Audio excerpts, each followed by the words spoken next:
Hello, hello. Nicole Giddens here with the Women's Empowerment segment at Edge Radio TV Network. I'm the health and fitness expert here, and I have my co-host, Brooke White, survivor expert and entrepreneur extraordinaire.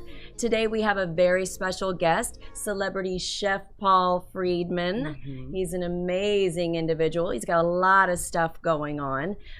So today we're going to do a Men of the Month segment. So once a month I always like to highlight men. Women are very important, but men are too. And there's a lot of issues that we both need to talk about. Yep. But before we begin, I've got a little teaser here. So I've got some questions that I'm going to be asking you, Paul, and you, Brooke. Wonderful. So let's see if you guys know a little bit of something about each other. Oh. Okay, so this is 5 things that men can't get about women.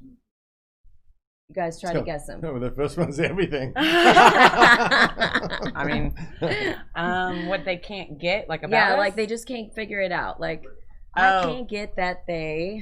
when they say, oh, okay, that's fine. They think it's fine. Number 1 is playing hard to get. Oh, okay. They don't get that. Can you see that? I can, definitely. Have you had a lot of women do that to you? Yes, it's very difficult. Is it annoying? It's annoying, but can be real challenging. Yeah, well, and men like to chase, so we almost have to do it on purpose, right? I don't do it, so I don't know. I don't know. Okay, guess what the second one is? Well, there's definitely an emotional side to it. Which yes, you cheated. Yeah. You totally cheated. No, how much That's cheating? That's number 2 on here. Oh, it is? Well, that's pretty good. Yeah, you're good. How emotional women are. Yeah. Men just don't get it. Y'all don't get that. Pull it together. They don't get it. Yeah. Okay, what's the next one? Wow. This one's a little superficial. Does he know how to cook? Do you care if a man knows how to cook? Do I care? Yeah. Really? Yes. Yeah, because I don't want to cook and clean. Well, I just made that one up because being a chef and all. Stuff. I mean, you're a chef, so you better know how to cook. Well, I think women like that. They really do. They go after you because of that. Oh, well. So of course you're going to get that. The probability is there. Yeah, but that's not on your list. So. No, number 3 is they take forever to get ready. About us? Yes. I don't. Okay, See, I'm not on that list because I don't take forever. I don't think. I'm ready, like quick. I could take about 45 minutes. That's forever. That's not that long. How long do you take? Like 20, 30 minutes maybe. Really? Yeah. Damn. Yeah. Wow. Next one. What do y'all think it is? I would say that there is, always having to put so much makeup on and to make yourself look better than you think you really are. That's taking forever to get ready. You're still well, in the same category. well, whatever. Then, but you don't like that they overdo it? You think some women overdo it? Yes, I think some they people. Do. Yeah. Definitely. Yeah, my husband hates it when I wear makeup. He thinks he hates it when I wear makeup. Overdo it. Oh, well, it's necessary. Well, you see, that's the point. We don't think so. We don't think so. No, it's definitely not, because you've never seen it. They don't like when women complain about presents. They act like they don't want them, then they want them, or when they get them, they don't like what they were bought for them. People complain about presents? I'm confused. That's what it says. It's number 4, the presents. Although I've done that for my husband's bought me flowers before, and I don't waste your money on flowers. And then he never bought me flowers for like 2 years. And I'm like, why don't you buy me flowers anymore? Yes. I'm like, they just die. So he stopped buying me flowers. So I'm like, why don't you buy me flowers? Get it. All right. All right, number 5. And I think this is more men, but it's number 5 on here. Wow. Our driving. I can drive. That's so good. That's good. Yeah. I don't know about that. I've rode with you before. I definitely put my seatbelt on. If you are not first, you are last, and I'm trying to get somewhere. So it's like GPS, 15 minutes. Okay, game on. Challenge accepted. Men feel that women have double standards. How so? Like, I just don't understand you.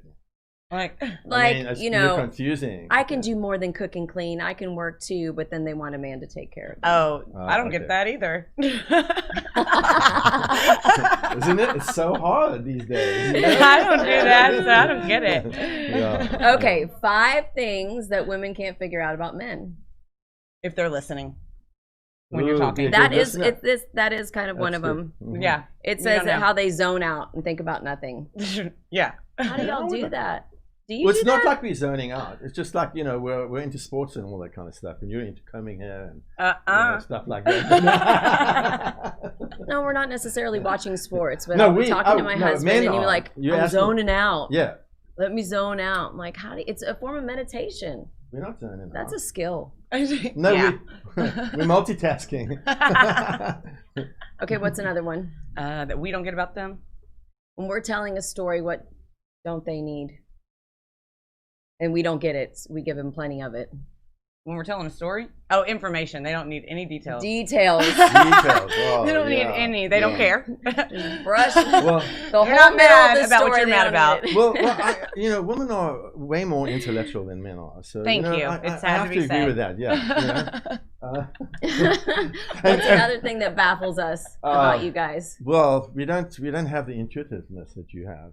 There's something about women that we were never given because you took some ribs out of us. Oh, we took the know? rib. Here we He's go. snowing us Here right we now. go. He's snowing us. He knows this is a women's empowerment segment. Here we go.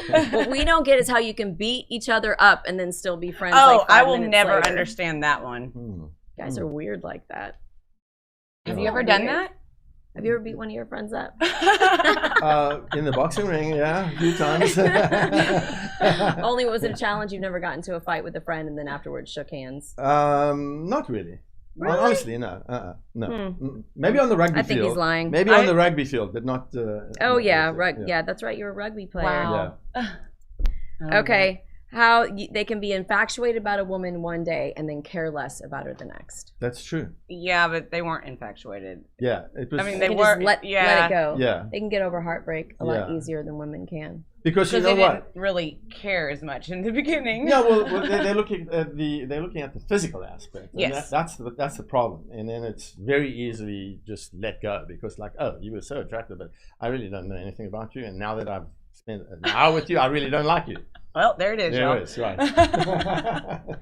Which leads to one of the topics of conversation that I wanted to talk about today, because there's some Me Too movements going on. We had a guest last week where she had a lawsuit against a company, but there's also Me Too movements going on against men. And I think it's because you guys get so physically attracted at first, and so they get a bad rap. Yes. And some women take that to their advantage. Absolutely. You know, there's a lot out there, and there's some crazy chicks that really give us a bad rap. A total you know? bad rap.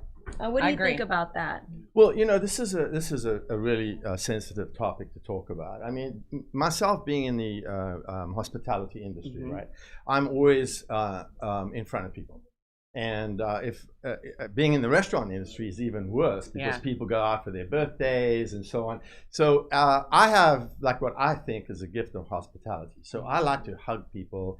Hug them when they have a happy birthday. I hug women. I hug men. But the thing that you have to be very careful nowadays, especially in my business, is because you don't really know what people have gone through, especially women. It's and true. mostly women have, at some point in their life, been abused one way or the other. And can you just imagine if you were abused sexually by your father? How do you even think about that? Right. Or your school teacher, or whatever it might be, right? Your neighbor, the your figure brother, of authority yeah. does that to you, and then you have this. It's just. It's impossible for a guy to misconception. understand, right? Right. And so I might hug you and not realize that you've been through this, and I might have squeezed you a little harder, and maybe your boobs touch my chest, Yes. and I didn't realize that I was offending you in a sexual way. Because you don't I was know. just being nice. Exactly. So it's so difficult. It's like what I'm learning more and more through the years that I've been in this business. It's best to just like shake your hand or not. You give can't the even hug. do that anymore. You can't these Right. days. There's boundaries. Yeah. It's in a knuckle. lot. It's yeah, knuckle. I just So, yeah, I know, right? elbow elbow touching. it. Yeah. COVID elbows. Well, now we don't have to worry about it because we No, have social you can't distance. even get near each other now. Yeah, You know, there is So, that. yeah. There is a vulnerability that a lot of women do have. I think it's Yeah. 1 out of 4 have been abused in some kind of way, shape, or form throughout their life. But there's also the women that will take advantage of opportunities Definitely, too. definitely. So I love that you embrace that aspect of it, because there are misconceptions and people don't understand boundaries sometimes. If they're, I'm very touchy-feely myself. I'm a hugger. Yeah.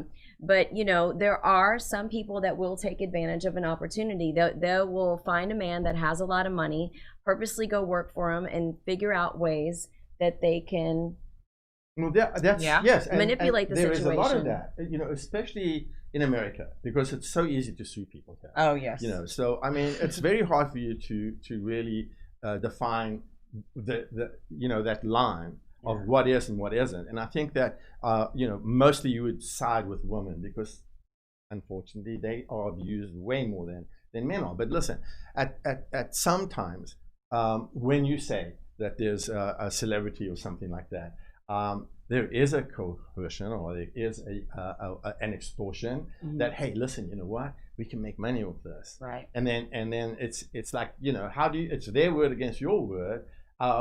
He put his arm around me, or he touched me inappropriately, and then what do? I mean, Right. and you were just being nice, you were being loving, and you were being a father figure maybe Right. to that You person, never and know. they never even they That's not the way they felt saw like, it. oh my God, he was trying to do something to me, Yeah. Or they tell somebody else, Right. And that That's the person problem. sees an opportunity to capitalize To on a cash certain in. situation and says, "Oh no, Or maybe don't say anything. Don't try to make Right. things right. Let's really Yeah. capitalize on Right. what happened to you. We're gonna milk this for everything." it's that could got." even be an abusive boyfriend or an Yeah. abusive husband, Mhm. and because I don't understand how women can be abused and keep going back into that abusive relationship. A lot Beaten of people up and black eyes and not can't come to work, and, Right. and you just go right back, Mhm. because I think it's this feeling of insecurity. Well, what am I going to do if I don't have that? And now I am unfortunately the person who's going to be the one that is the victim. So and not doing anything wrong, just being. Look, I was brought up like that. I was brought up in a Jewish home where we hug and we love and men kiss each other, and not in that way, but you know what I mean. No, we do. That's It's the like, next show. Yeah. Well, welcome to America. Well, Happens here too. on the cheek. Come on, man. You know what I'm talking I'm about. just It's like, kidding. Nicole, come I on. shouldn't have said My bad. It's been a rough week. Yeah. Isn't it? Gee, It's been a rough 2020 week. election. Goodness. We don't even go politically. Let's not Oh, we're even not go going there. there. It's Oh just my been a rough God. week. It's like the People wolf. can be It's like the evil. wolf of Wall Street. Like, Oh, yes. I'm not leaving. I saw I'm that not today. leaving. I shared Did you that see that one? actually. That's That's funny going to one. be a speech. Did you see that? Yeah, right. What? Oh Just go man, watch it's so it funny. on You have my to watch the movie. Facebook. It's crazy. Oh no, I've seen that. Yeah. That What he movie's says, I'm not crazy. leaving. When Leo, when he gets on the microphone, he's, I'm not leaving. He says other words, yeah. but And then he's he like, I'm screams, not he says, leaving. I'm not And he screams it, and they're gonna have to. They're gonna. Hey, you got to get a wrecking ball to get me out of Yes. here, like that, Like, It's so funny. I mean, there's other words, of Yeah. course, I would love to say. 'Cause I can don't- totally see that actually happening. Yeah. Oh, I could This definitely world is see crazy. that happening. yeah. It really is. So, You yeah. know, Yeah. we're gonna do a reenactment when we come back, so Oh, stay tuned. We're yay. gonna go on break. But yeah, just I mean, I do feel more inclined to feel sympathy for women more so than I do men. But men do. Some of us are victims. Every Which now is and then true. we can be. So, and that's unfortunate because it gives you all the bad name.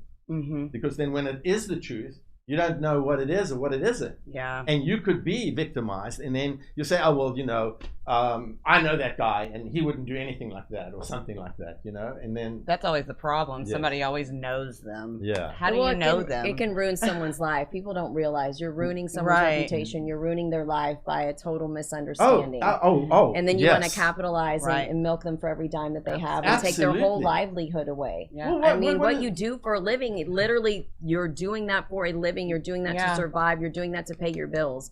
How dare you, over something so slight, accuse somebody of something so big? Well, I don't think Right. you're thinking at something the like time that happens to what you, you're doing to that you better person. be sure of it. Yeah. I really You know? don't think so. And then you might after the fact think about it, but while you're doing that and you're thinking about all the money you can get, and When you it's got all just those cheerleaders in the background going, yeah. "Get them good." yeah, exactly. Yeah, So you're gonna be it's set. and it's tough. It's take hard, man. I advantage mean, of this. all I know is that moving forward, I have had the opportunity to be very, very cautious now, Yeah. especially You with, learn from it. yeah. And of course now it's Zoom classes that I do, so I'm totally distant from everybody. So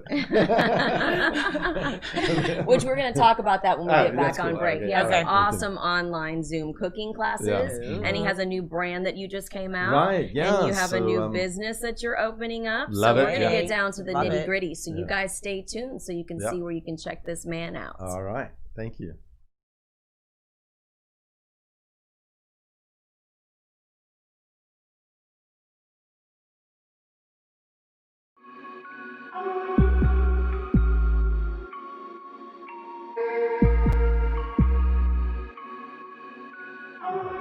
We work our whole lives to support our families. With one accident or illness, it can all be gone in an instant.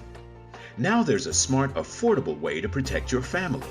Go to findhealthbenefits.com and discover low-cost life insurance for as little as $2 per month. Add to that a tax-deferred annuity that can help you protect your assets and grow your money for retirement. Learn more. Go to findhealthbenefits.com or call 877-235-6094. A critical illness can strike without warning and wipe out your life savings. In fact, it's the #1 reason for bankruptcy. Find Health Benefits offers an affordable solution.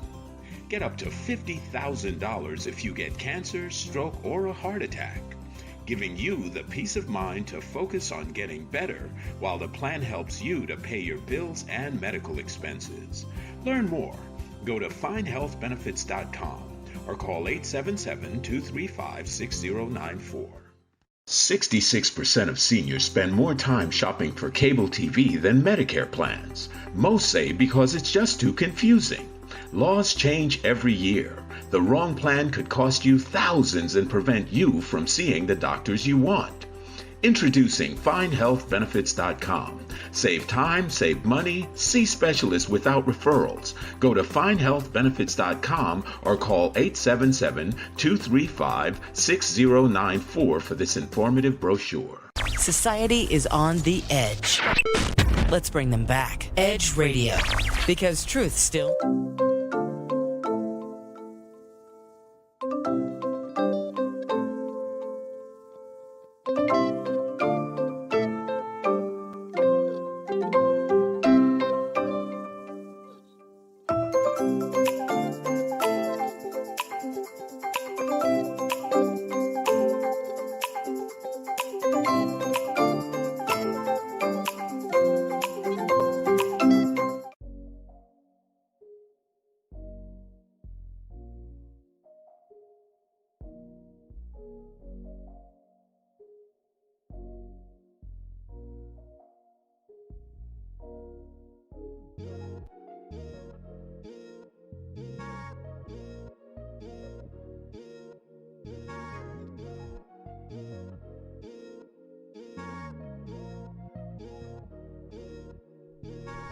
Welcome back, the Women's Empowerment segment where we're highlighting Men of the Month. We have a special guest, celebrity chef Paul Friedman today, my co-host Brooke White, and we're going to be talking about some stuff that he has up and coming. He has some really exciting things currently going on that you guys can get involved in, and you've got some brands and a new businesses that you're opening up. So let's first talk about your Zoom online cooking classes.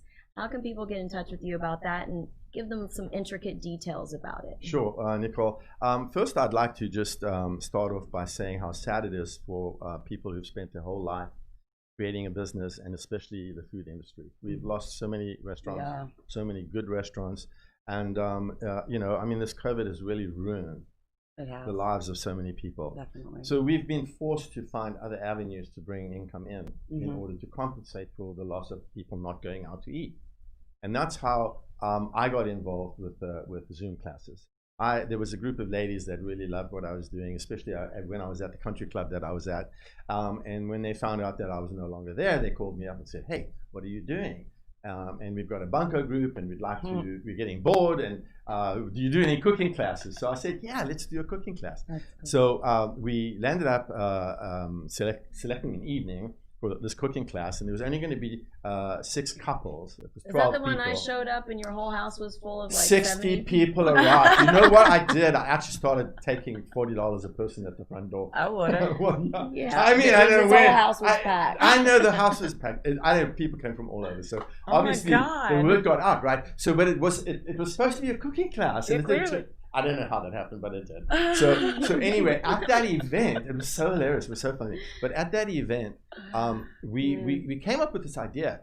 And I was always thinking that, you know, I'd love to do a cooking tour to South Africa, take people with me. There's a winery that I'm involved with, which is known as Anura Estates. And my friend Timon Bummer and his son Lance, who run it and own it. I've always wanted to go there and do a cooking class. So I thought, well, why don't we see if we can find people who will come with me? We'll go stay on the estate because it's a beautiful estate. We'll spend 3 days there doing wine tastings, and they have cheeses. They make the cheeses and a whole bunch of other things. And the Sun crafts craft beer, and just a fantastic opportunity for me to combine the wine and create food and breakfast, lunch, and dinner, and then go into the bush and then prepare things in the bush with no materials and just trying to find things that we can get to cook with. And so with no pots, no pans, we kind of like found ways to get stones. How the hell did you cook it? Well, you got to get stones and put them together. Oh, and then, no. Yes, no. But so it was awesome. And then the animals were all around us while we were doing this. It was like What kind of animals? South all Africa. of them. I don't even want to cook already. And you want me to go into South Africa with the got some animals caveman and with shit some going on. stones and No, we did. It was fenced off. So I mean, but you hear the animals. much better. No, because there's a watering hole by this beautiful. You see, I mean, there are such amazing resorts. They have this 5-star, beautiful resort. I believe it. In the middle of nowhere, in the bush, and the animals are all around you, and it's just such an experience. So we landed up doing that, and about 6 couples went with me to South Africa, and we had this fantastic time. Wow. And everyone's coming back. Yes, you almost came. And so coming back, everyone's saying, "Oh my God, I can't wait to tell Mary, and I can't wait to tell George, and I can't wait. We're gonna send so many people." And he's building condos and a hotel and a nice boutique hotel there. So it's a place where people who have got lots of money can buy a second home and go and stay on the winery. And so we got back on 12th of March, and lockdown was 13th of March. We barely made it back. Barely made it back. You were almost trapped over there. You were almost trapped. Yes. So the Zoom cooking classes came from that experience. And so when we got back, everything was shut down. So we couldn't continue with that thought pattern, that business venture that we were looking at. And so I began to start doing online Zoom classes, mostly for the Banco women. And then somebody heard that I was doing it through one of the ladies' husbands. And then I got a contract with one of the companies. That's awesome. And they have over 500 clients. And so basically what I do is I give them the ingredients to go purchase on their own. And the company is so excited because they don't have to take their clients out for dinner anymore. They get to see their clients in their own kitchen. They get to see their spouses. They get to see their home, what the kitchen looks like. And there's an interaction that goes on there that's far more personable. Yes, than taking the client out by him or herself out for dinner. And it's far less expensive to do that. And people love it because it's in their own home and they're learning how to cook.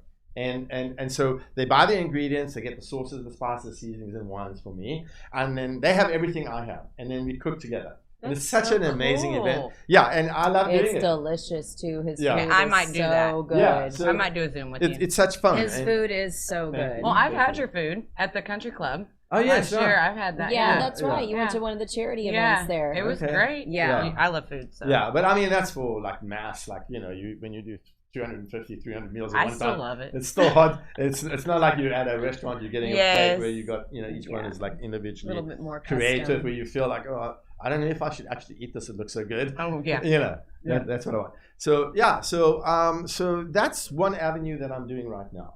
I got an opportunity and I've had lots of opportunities to get back into the restaurant business. But the hardest thing for me is, I don't think people realize how hard the restaurant industry is because you're only as good as your last meal. Yeah. That's it. You come have a bad experience. I mean, it's so people hard to get you back.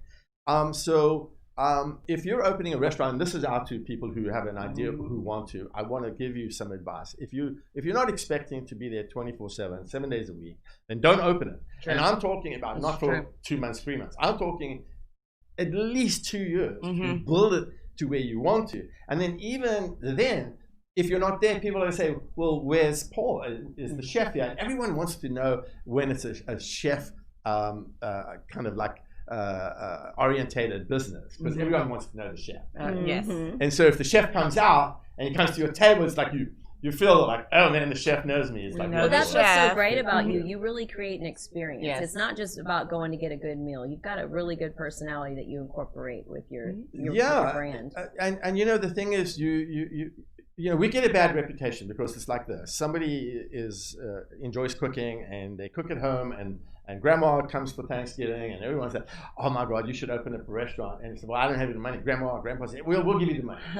And so they go open it and they have no idea how to run a business. And so they might be good cooks, but they don't know why after 6 months they're out of business. They can't pay their rent because they didn't do the costings right. They didn't understand the logistics of, you know, doing, you know, the day-to-day forecasting, and it's so complicated. But and don't even go into this business if you're not going to be there 7 days a week. And I'm 10 hour days. It's very true, though. No, it's true. My old resident opened a business in front. He lived at our property and opened it in front because he could not go away from it. He was there every day. Hey, Charlie. Yeah. So yeah. But buying food, prepping food, making sure everything's ran right, expediting everything. You gotta have everything's got to be perfect. But this is what I've discovered over time. I've been in this business for 48 years, right? So it's not my first rodeo. I'm about to open my 63rd restaurant. Nice. I'm so excited for him. So yes, I am too, and I'm kind of not saying anything yet because I want it to be a surprise, but I'll slip a few things out right now. So I modeled this restaurant after the TV show The Chef's Table. Oh. And I was able to actually get that name, The Chef's Table. So it wasn't registered in Texas. So I registered it, so it's mine. I have that name. It's called The Chef's Table. And I'm so excited because it's going to challenge me because I'm sure people will think that the owner of that TV series is probably the person who's doing it. And then all my clients who know me will walk in and see me and like, oh my God, is this your place? So like, you know, so I'm really excited about that. What my challenge is here is having had so many restaurants, I've always wanted to be, and I've had many programs. I've been on television a lot. I've done Restaurant Startup. I've done Food Network. Yes, I've done all the Food Network stuff. He was almost on Dancing with the Stars. I know. I almost went on Survivor. I don't know what that had to do with it, but anyway. You should go on that together. I know, right? So I actually got pretty far with Survivor, but you know, there's so much illegal paperwork, and my brother refused to sign it, so they said, sorry. I'm not talking about Survivor, Dancing with the Stars. No, that one. Oh, that we could do. That would be interesting. You could go on there. She drops it like it's hot. On Dancing with the Stars? Yeah. She's not lying. Anyway, keep going. So what I was saying is that my goal in this restaurant is I'm not looking to expand because I've had an expansion in my life, and I just want this to be my last shot, and I want it to be the best restaurant in Houston. And I know it's going to be. My son is a general contractor. He's building it. Nice. We are completely starting from scratch. It's going to be an amazing restaurant. And I want to win a James Beard Award. That's what I want to win. That's and I believe you will do that. And so I'm going to do you know, what I need to do to get there. But my gift is hospitality, and I love coming out to cook at people's tables. I'm actually going to have a chef table where I come out and cook. Oh. And that particular, that table is going to be, the menu on that table is not the menu for the restaurant. And so we're going to book that table out 3-4 months in advance. And so that table doesn't turn over at night. It's a one-time thing. It's an experience. It's a 5-course meal. And it's, you know, I'll have the menu set out over a period of time, and you can choose the day you want to have that menu and book that table. And we don't turn that table over. I'm excited. Yeah. So tell everybody how they can find you. Okay. So right now, the best way for anyone to get hold of me is through Instagram, which is Chef Paul Friedman, or you can email me at chefpaulstable@gmail.com. Nice. That's the best way to get hold of me. That's chefpaulstable@gmail.com. If you email me and you say that you saw me on the Edge Radio TV, I will invite you to the pre-opening tastings, the wine tastings, and the food tastings. Exclusive. So I will be there. I would Dressed suggest to impress. go ahead and give me Don't an be email. showing up all janky now. Yeah. Yeah. I'm gonna be there. So. Good. Well, thanks, Brooke. So yeah, go ahead and email me, and I will make sure that I put you on the list. I do at least 2 or 3 weeks. Nice. But don't think you're not going to have to do something, because when you get there, I'm going to give you a sheet of paper to fill out, and I want you to criticize. We're going to be on a scavenger hunt. Yeah. Great. No, I just want I gotta work. Looking for rocks to put on the sun. And the reason why I'm doing this is because I don't want to invite my friends and family, because they'll just say, it was great, but they won't tell me why. Okay, I want to know what was wrong with it. I want to know what they didn't like. I want to know if it's brave. Very brave. And so I really wanted to be, just be candid as you can with me. Yes. Because I know that if the public likes what I'm doing, and the people that I'm inviting, they'll be honest with me, because I want them to see the success, and I want them to be a part of, like, I was there, I helped him, he won the James Beard Award because of me. That's I told right. him, you know what I mean? That's gonna be me. And so I will say that a collective way of getting that James Beard Award is to have people involved in your success. And That's right. the best way to do it is because of the To hospital. care. Yes, and To I do care care about their I do insight. care. Mm-hmm. And I'm one of those. I hate failure. And I swear, I just hate failure. I feel like I'm President Trump in a way, because I don't think he's gonna go away very, very quietly. You're so passionate about what you do, and you're I do. so charismatic. You have such a fun-loving personality. I've always enjoyed working with you before, and I will enjoy continuing to do your PR as we move forward. Yeah. You guys stay tuned. When we come back, we're going to have author Raymond Sosa. Y'all stay tuned.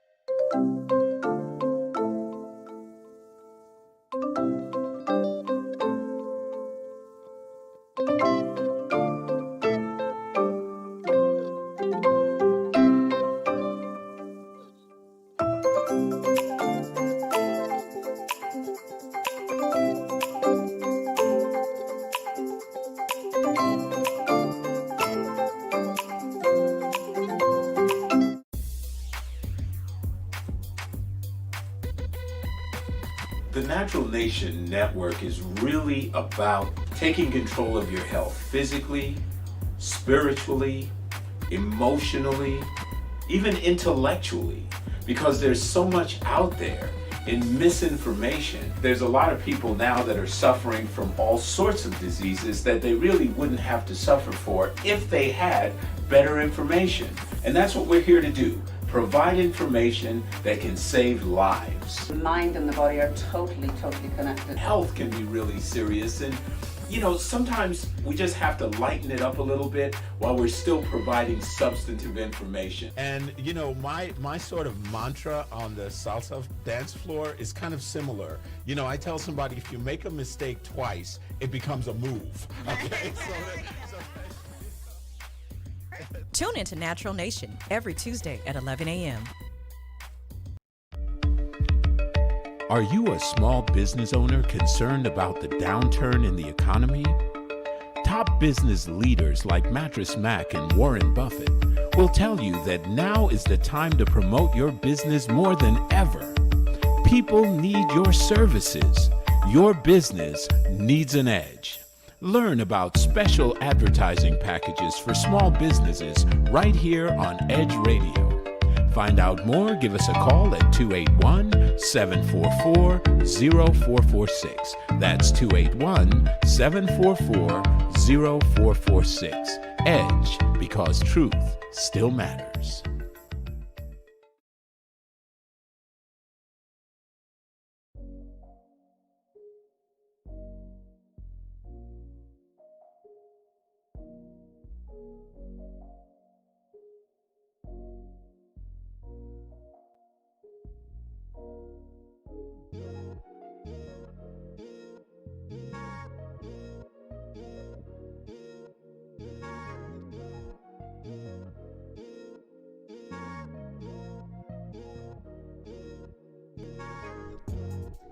Welcome back to the Women's Empowerment segment. We have our second man of the month here, author Raymond Sosa.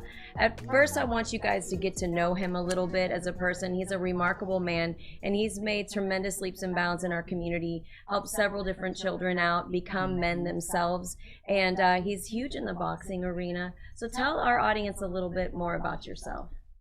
I started boxing at a very young age in Puerto Rico. That's where I was born. About 7 years old, I started boxing. Been around boxing all my life. I love the sport. I love the camaraderie. I love the the work ethic of it. And it's just been boxing has been very good to me. And I had over 100 and something amateur fights. Excuse me. So I was very active in the amateurs. When I moved down here to the United States. We moved from the East Coast of New York area to Houston when I was a teenager. I kept with the boxing, and I've always been ever since. So when I was 17, I was in high school. And I was a senior. I graduated from Deer Park High School. Wow. Yeah, okay. and I was and I became a professional boxer when I was 17 years old. Wow. Yeah, I tried to make the Olympic team. I didn't make the 1984 Olympic team. Therefore, I just became a pro. Things didn't go my way. I went back to Puerto Rico. I was a pro with a contract. Things didn't go my way, so I just, the business side of it was just not for me. So I came back to the States, and I decided, my calling was to train. Train. I love training, boxing. Yeah. And I started, working with a few amateur boxers in other people's gym, and I said, you know what, this is something that I love doing. So I decided I opened my own nonprofit, which was called Young Prospects Boxing.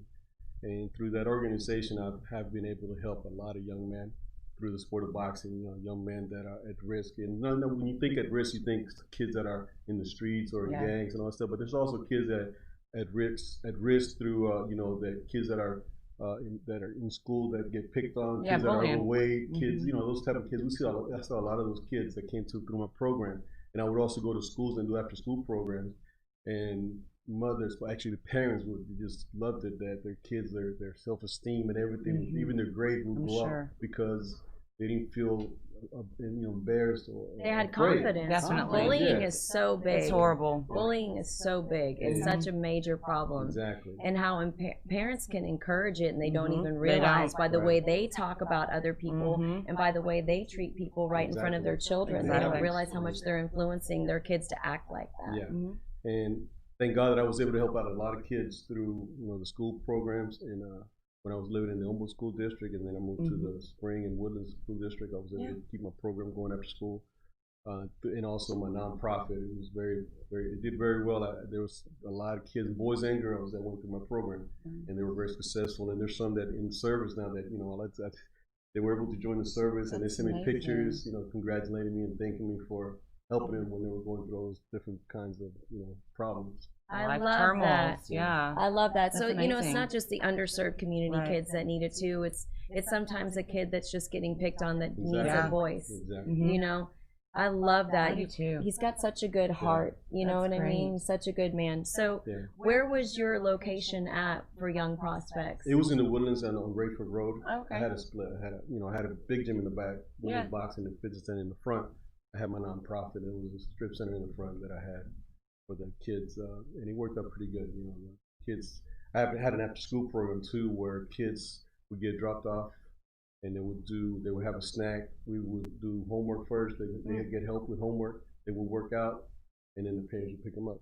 And by the time the parents would pick them up, they would have their homework done. They would have worked out. All they had to do was go home, take a shower, go to bed. Wow. So you're in the midst of having this business, and you're helping all these children, and you're making waves, and you're really getting involved in the community, and you're making a really good name for yourself, and you're giving back, right? You're in a really good place in your life. Yes, I was. Tell me when you met your wife and how she got involved with the business.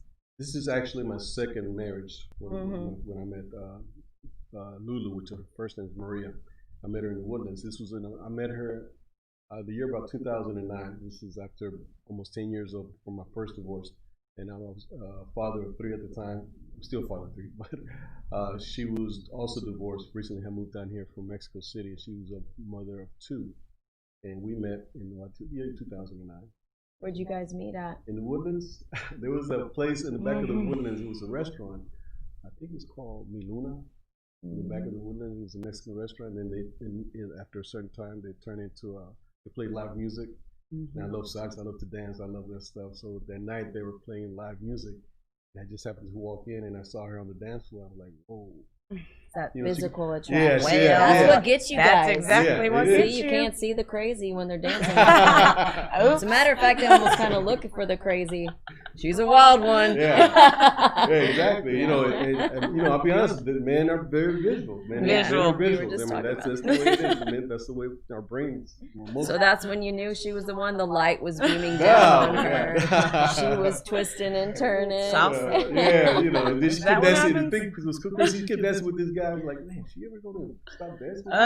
That was about challenge. Yeah, and then the guy was in that crack. I was like, what the hell is she sitting? I don't know. I just look better than him. Yeah, exactly. I'm over here looking nice with my little sweat and looking, sharp and stuff. But I didn't pay much attention. So anyway, I just lost her in the crowd. And so she walks in front of me out of nowhere, and she steps on my toe with like 4-inch heels. Oh, that's when you should have known right there. That was straight crazy. That was foreshadowing. She probably did it on purpose.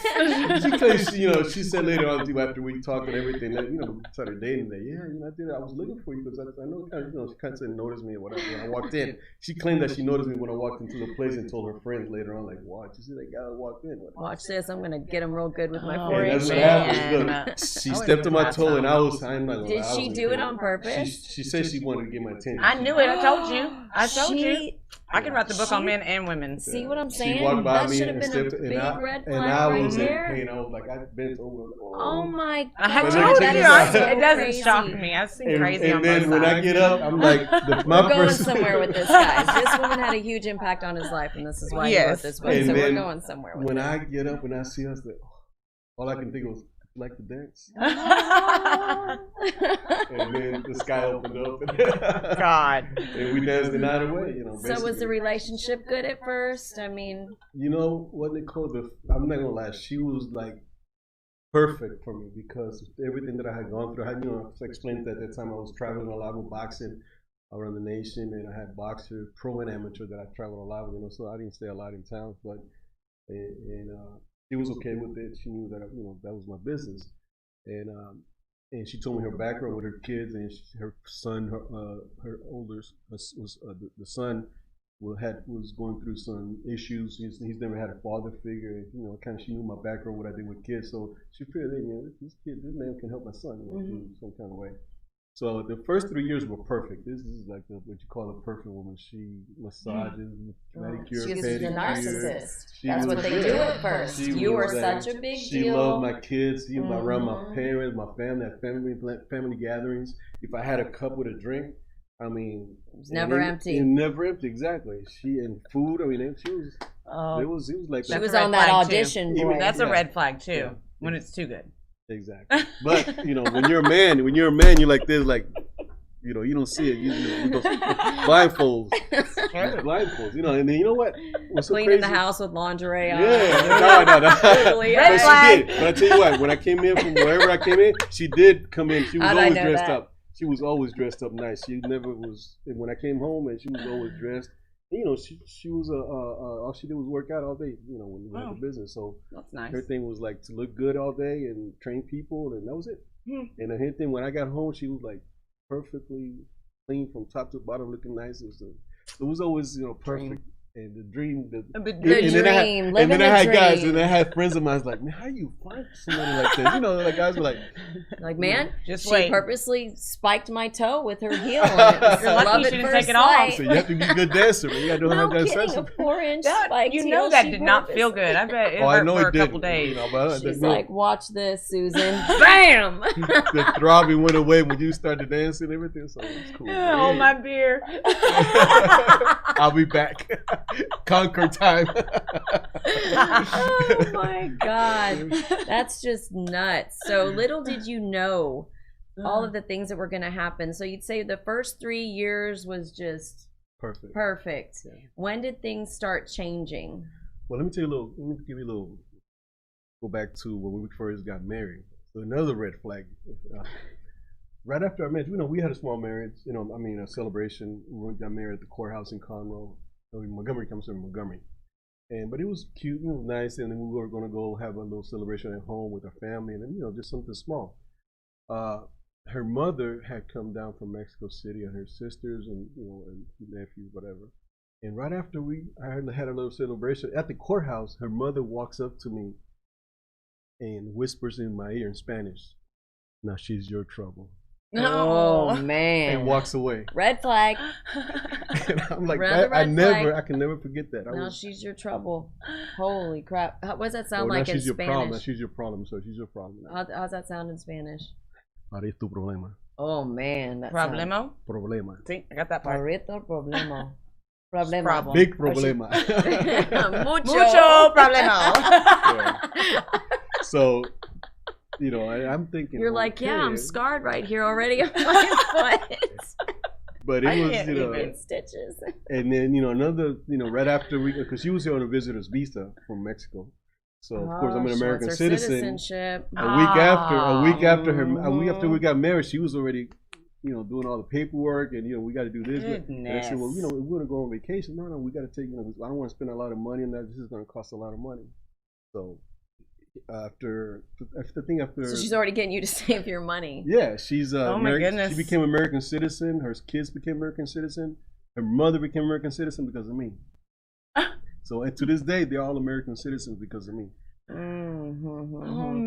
right, so we're gonna go on break, and when we come back, you guys are gonna get the nitty gritty to this woman and her story and the hell that she put him through and how you overcame it.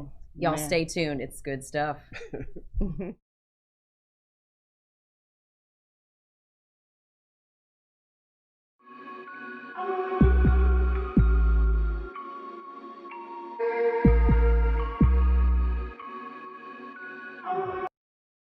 Five, four, three, two, one, zero, ignition, liftoff. Don't push me because I'm close to the edge. I'm trying not to lose my head. Hey, this is the Talk About Unity show where I bring the talk. And I bring the unity. And together we talk about unity. Unity is what matters. Come on. And right now in our country, that's what we've got to do. So we do that here at Talk About Unity on the Edge Radio Network. Be with us every week. It's going to be awesome. It always is. And I tell you what, the more we seek first to understand, then be understood, we make progress. And we like to do that. And that's why everybody's on the brink. We love what we do at Edge Radio because everybody's on the edge. We bring them back from the edge and we bring the unity. So we're just glad to Edge Radio Network every Tuesday morning, 10 a.m. Talk about unity because here at Edge Radio Network, truth still matters.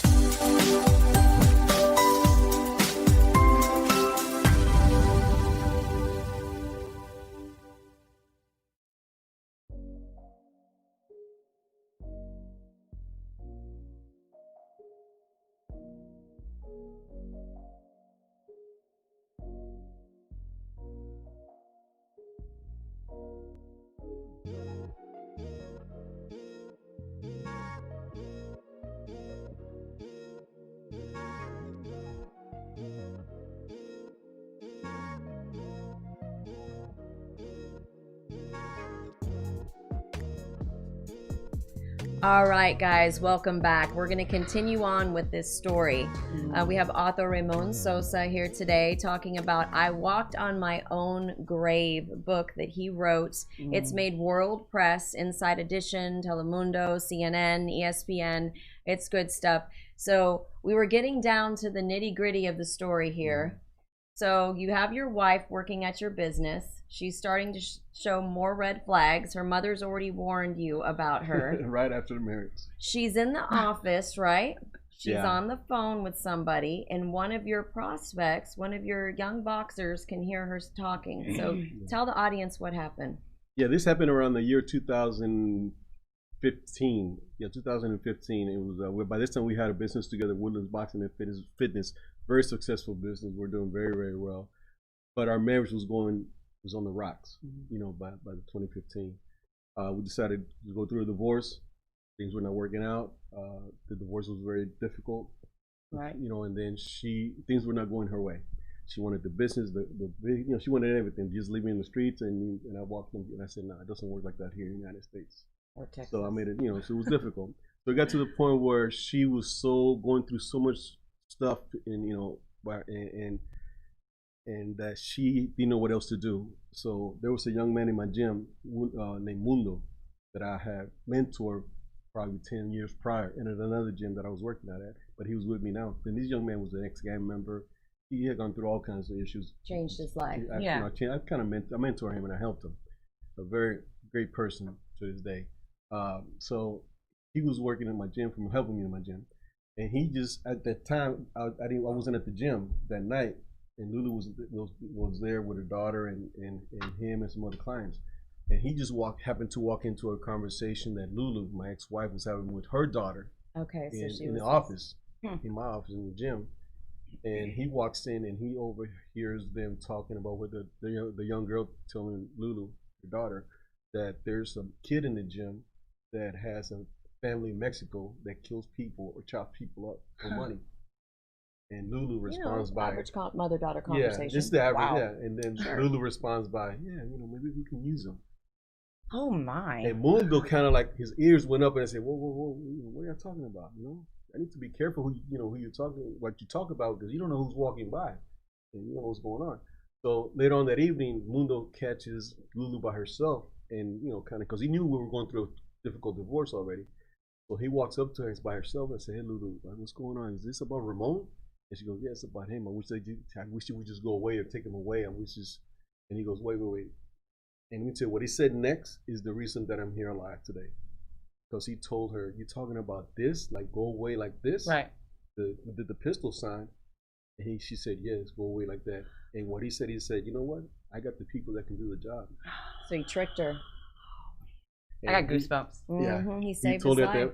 And then, saved my life on the spot right there. Because then the next day, he calls me and tells me, I never forget I was driving. And he tells me, hey, Pops, this lady wants to kill you. And I thought he was joking around. Oh, yeah, anybody would. You're like, oh, yeah, I know. She's really pissed. We're getting a divorce. Yeah. What's going on. Yeah, he thought it was joke. It was a joke. What? And I was like, what are you talking about? Who wouldn't? I quit messing around, quit saying jokes, because you like to joke around sometimes, but this wasn't a joke. He goes, no, Pops. I've seen that look on people's eyes when they want to kill somebody. Yeah. She's for real. So the plan was, he said, what I'm going to do, I'm going to start meeting. I'm supposed to meet with her, and I'm going to record all the conversations and see how far she's willing to go with this. And then we take it to the police. So we did our own undercover investigation. Yeah, he was the undercover. Yeah. So wasn't she literally texting the phone that you had, thinking you were the hitman? The way that happened was that Mundo came up with the idea after we had so much conversations between them two, together. He said, "What I'm going to do now, I'm going to introduce her to the two hitmen, which was Paco and John Boy. These are fake names that he came up with." But those were the two hitmen. So he said, what we're going to do, you're going to get you a track phone, a fake phone, basically. And I'm going to text in front of her with these two hitmen. But the two hitmen is going to be you.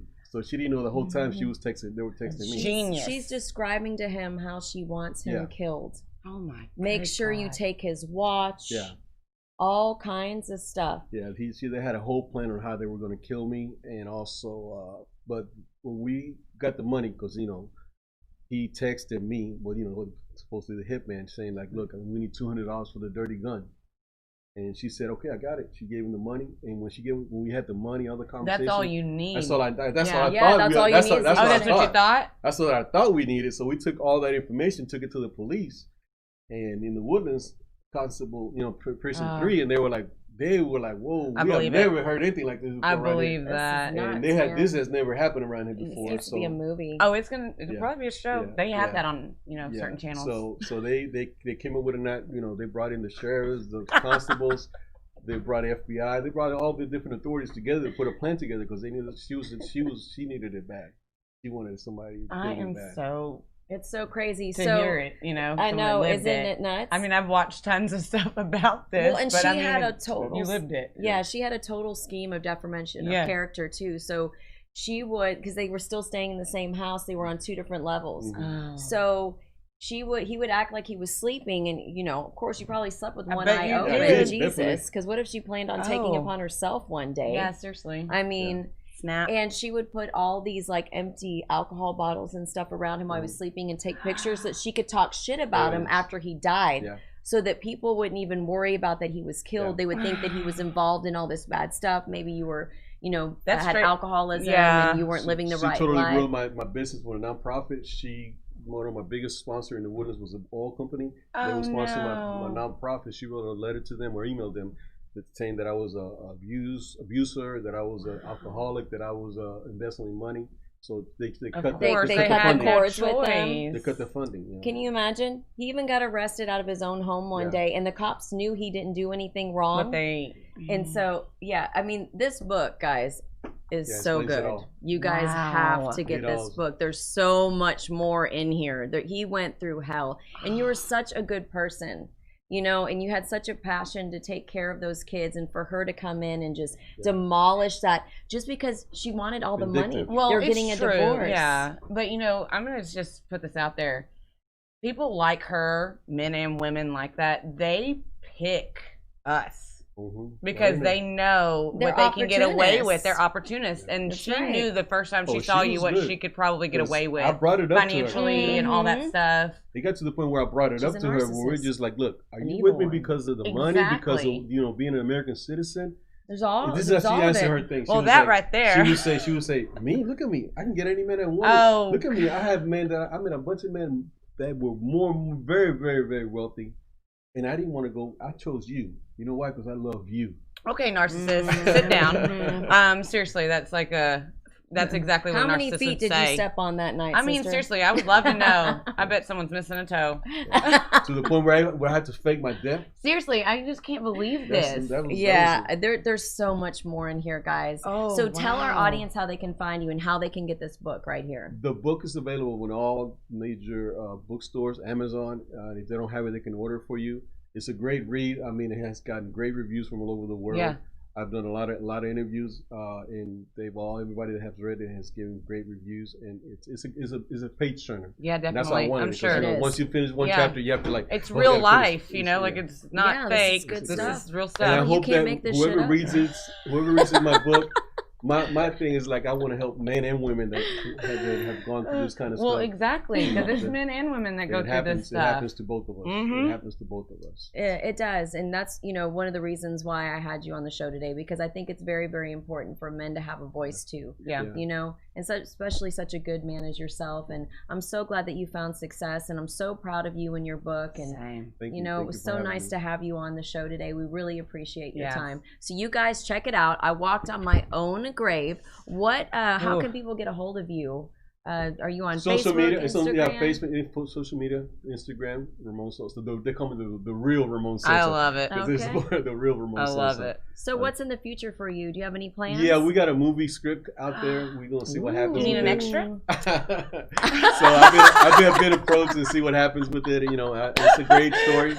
I do speeches. I've been around different parts of the world doing speeches, and That's I take. Awesome. And it's what so if you guys ever have a men's conference and you want a speaker, hit him up. He'd be happy to speak for you. Thank you. All right. Well, thank you guys so much for watching. Stay tuned for next week, and we'll see you then. Bye. Bye.